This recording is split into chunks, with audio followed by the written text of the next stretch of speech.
जी, इस वक्त मैं मौजूद हूँ फैजाबाद मरी रोड के मुकाम पर और इस वक्त सूरत हाल ये है कि इस्लामाबाद के तमाम दाखिली रास्तों को बंद कर दिया गया है।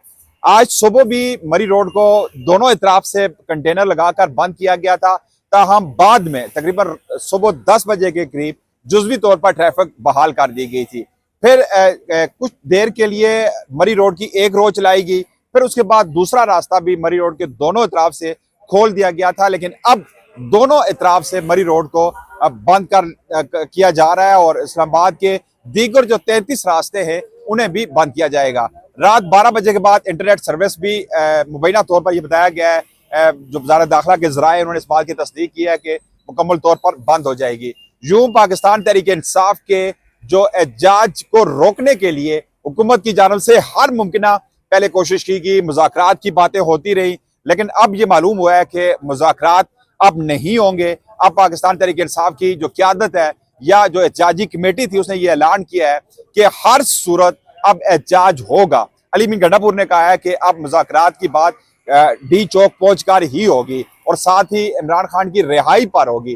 तो ये सूरत हाल है। पाकिस्तान तहरीक इंसाफ ने रावलपिंडी की जो क़यादत है इसने ये स्ट्रेटजी अपनाई है कि IGP रोड पे जाएंगे और वहां से इस्लामाबाद में दाखिल होंगे। इसके अलावा जो इस्लामाबाद की हदूद में दाखिल होने वाले तमाम रास्ते हैं वहां पर खंदकें खोदी जा रही हैं, रोड्स को मुकम्मल तौर पर बंद किया जा रहा है। इवन के खैबर पख्तूनख्वा और पंजाब की जो हदूद है, सरहदें जहाँ पे मिलती हैं, वहां पे तमाम सड़कों को, तमाम राब्ता सड़कों को वहां पे गड़े खोद कर, वहां पे मट्टी के वहां पे ढेर टीले रख कर उन्हें बंद कर दिया गया है। इवन के जो गलियात से रास्ता लोर बाड़ियां के मकाम पर भी वहां भी सड़क के ऊपर खंदकें खोद दी गई हैं। फिर इसी तरह जो तरनोल के करीब भी और मुख्तलिफ जहां से भी पंजाब और खैबर पख्तूनख्वा की सरहद थी वहां पर गड़े खोद कर सड़कों को बंद किया जा रहा है। तो यूं मुकम्मल तैयारी में है वजारत वफाकी हुकूमत, वज़ीर दाखिला की जानब से भी बार बार धमकाया जा रहा है जो क़यादत है पाकिस्तान तहरीक इंसाफ की।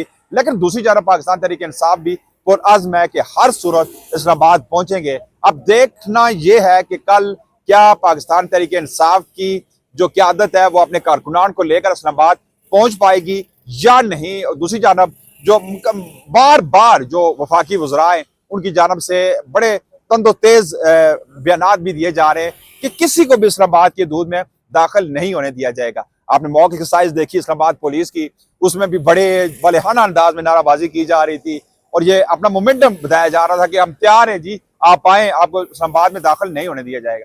इस तरह के दावे पहले भी किए जाते रहे, लेकिन पाकिस्तान तहरीक इंसाफ की जो क़यादत है अगर वो कंप्रोमाइज ना होती, जो 5 अगस्त को अगर अली मीन गंडापुर बराह रास्त मॉब के बजाय अकेले यहाँ पे डी चौक पहुंचने की कोशिश ना करते तो शायद वो जो काफिला खैबर पख्तूनख्वा से आ रहा था तमाम तर रुकावटें अबूर करके यहाँ तरनोल के मकाम तक पहुंच आया था।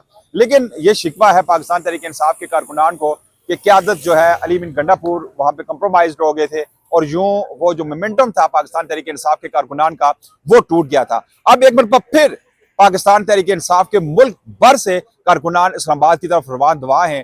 हमने देखा कि सलार खान की क़यादत में बलोचिस्तान से भी एक बड़ा काफिला रवाना हो चुका है। इसके अलावा दीगर शहरों से भी कारकुनान निकल कर इस्लामाबाद की तरफ आना शुरू हो गए। अब ये देखना है कि हुकूमत ने जो दावे किए हैं कि पाकिस्तान तहरीक इंसाफ के कारकुनान को किसी तौर पर भी इस्लामाबाद में दाखिल नहीं होना दिया जाएगा, किस हद तक इसमें कामयाब होते हैं। और दूसरी तरफ जो पाकिस्तान तहरीक इंसाफ के ये दावे है कि हर सूरत डी चौक पहुंचेंगे, क्या वो डी चौक पहुंच पाते हैं या कि फिर माजी करीब की तरह जो कंप्रोमाइज हुए थे अली मीन गंडापुर, हो सकता है कि जिस तरह की आज सारा दिन चेमगोइयां होती रही कि मुज़ाकरात हो रहे हैं और जो एहतजाज है इसे कैंसिल किया जाएगा, इसे मुलतवी किया जाएगा, पोस्टपोन किया जाएगा।